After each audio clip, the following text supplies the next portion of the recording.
want to show you something.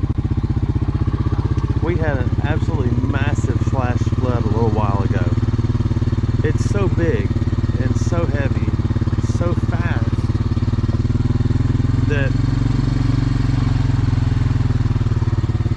right in front of me, this is the pipe I've got under the ground. Well, it's right here. The water is flowing backwards, back up into the swamp. It appears that I have lost my little hoe thingy, but that's not what's important right now. I put those little skeleton dogs in the pipe's end to keep the beaver away, and it worked for about a couple days.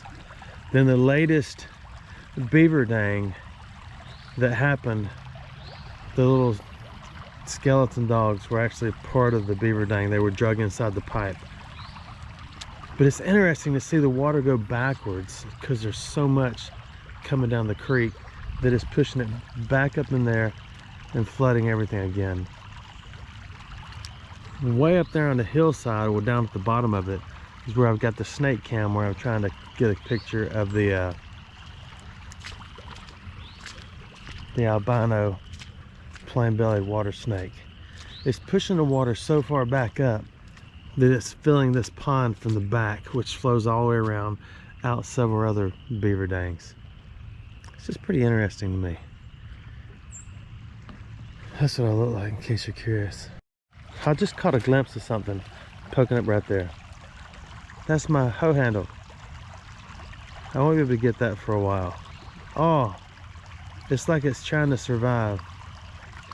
Look, it comes up to the top and spits the water out of the hole. Oop, gone. Come on back up, spit it out, you can do it. Oh no, I'm gonna lose it, ain't I? This is nuts.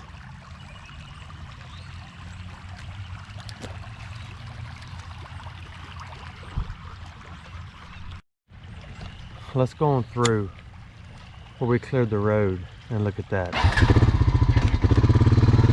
If we don't sink right here, we should.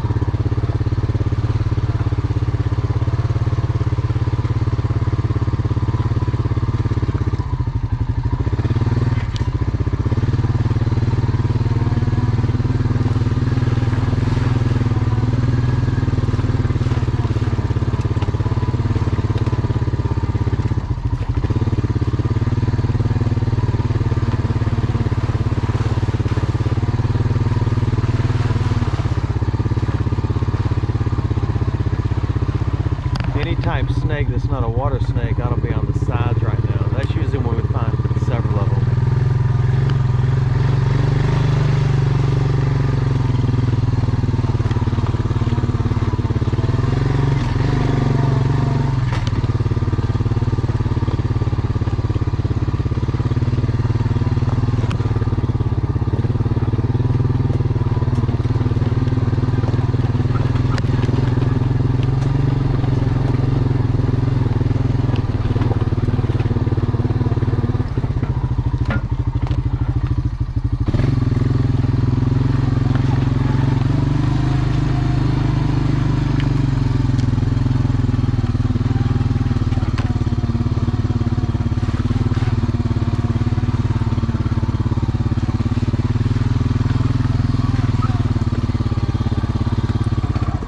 Where the bearded one crossed with the excavator.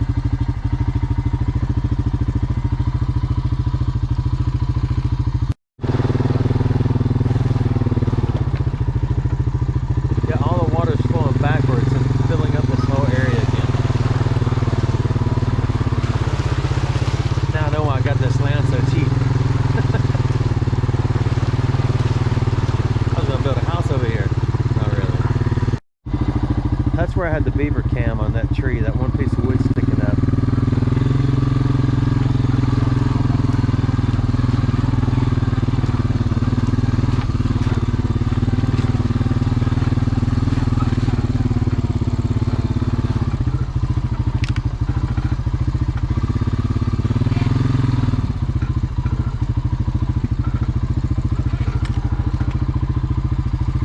brakes stopped working.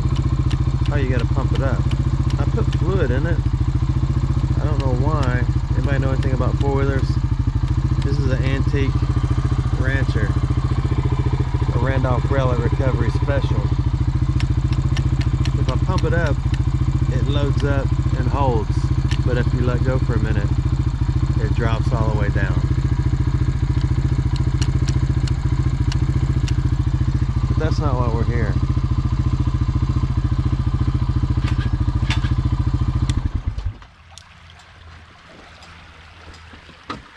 This may have washed back out this little spot that the bearded one built up for me, which is fine. We kind of danged it up a little bit manually. Get it? A man did it manually right here with the excavator, and it kind of made the pond too big. Of course, not this big. Now the question is my camera still way up there on the other side of the woods? Let's go see. I'm just still looking at the spot I was standing at. Ain't gone anywhere yet. We're gonna have to go up on the side of that hill, go all the way down and drop down and go back up there if we can make it. Here's a swamp view from the mountainside. That's where we were right over there, the green in the middle. Second gear, please. Thank you.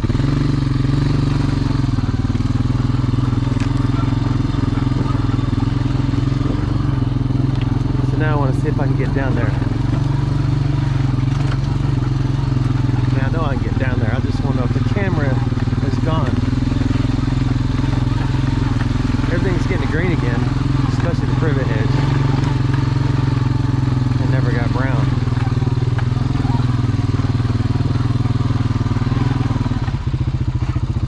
Okay, I gotta mount you back up here.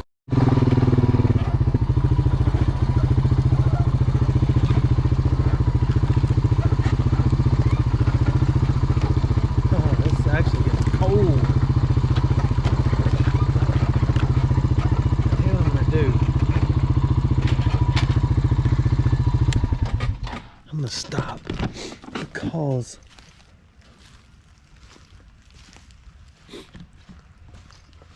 I'm wondering if the big albino snake is down here again. So let's go see. We drove right past it on the four-wheeler last time, and the odd thing is it didn't move. When we came back, that's when we got off and started messing with it, and I scared it off. And my camera's still there. I got a great video of a river otter, a big river otter, in this little tiny ditch right here, which is a little more full now. But there's my camera. And the river otter came up out of the water and looked at my camera and got back in.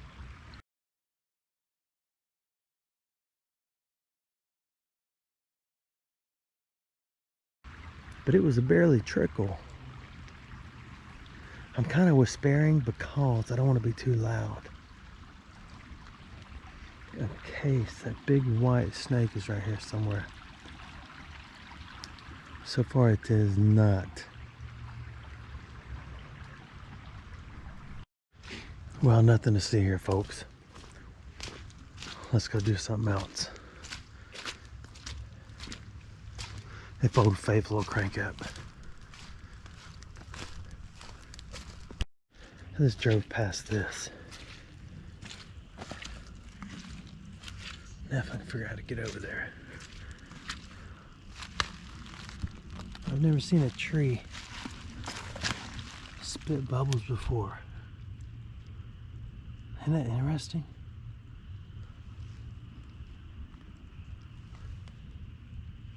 Huh. This is the field I burned up that I caught on fire not too long ago. And I've already picked up about 100 golf balls out of this one area. But when I still come down here every now and then, I find another one that is still stuck and buried because they've been run over with a tractor. They've been run over with everything. But nonetheless, I still harvest them for the second time and wash them off. So all my offspring can stand up there at the barn and hit them with a baseball bat back down into the field. And it's interesting because when it rains and more of the ash washes off the top of everything, some more poke out. But I thought I'd got them all, but I just saw those 2 more a minute ago. So it's possible there's another one somewhere.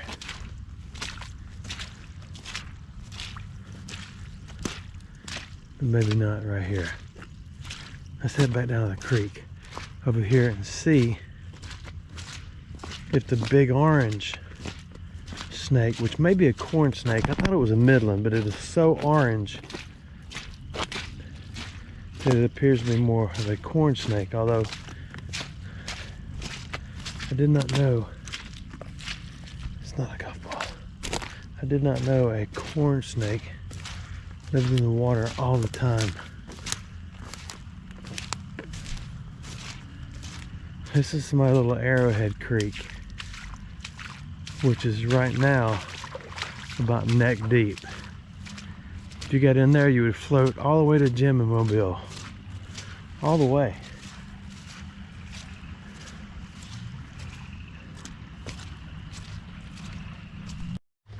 This particular spot is actually over your head. And then across the big creek, you can see the swamp we've cleared out. And right over there is where the beaver has been giving me some grief.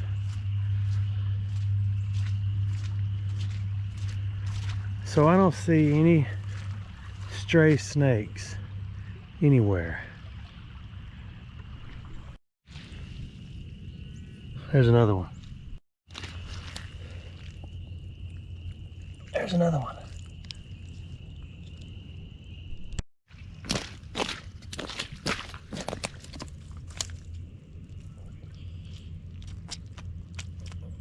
There's another one.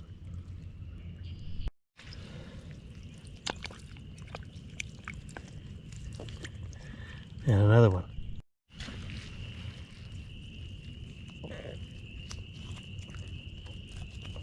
And another one.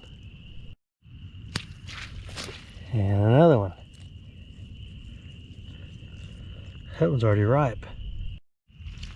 And another one.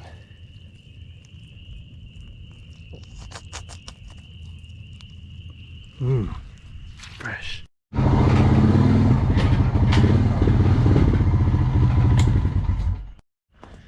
So we were totally out of batting golf balls, and these are all the ones I recovered from the fire.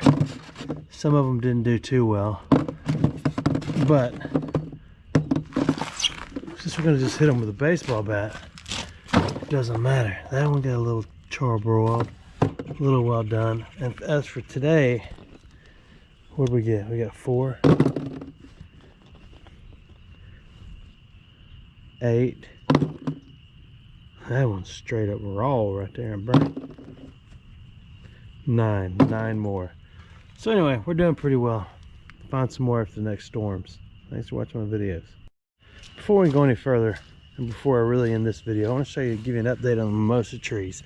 These were planted about 3 years ago. This one only about a year and a half ago, because I started them, when I drug them up from the edge of the creek, they were about as big around as that. And I stuck them in the ground and then just started managing them, cutting off all the extra limbs until they got tall. And then I tied them to the side of this rickety old barn so they would grow straight. Look at the size of this beast. That is a real straight up tree now. You know how most mimosa trees are just growing on the sides of the roads like weeds, and they just go wild and go everywhere? I trim every limb until they get way up that tall. So that's that one. My third one is right here, and it's doing quite well too. So there you go. Now I'm done. Thanks for watching my videos.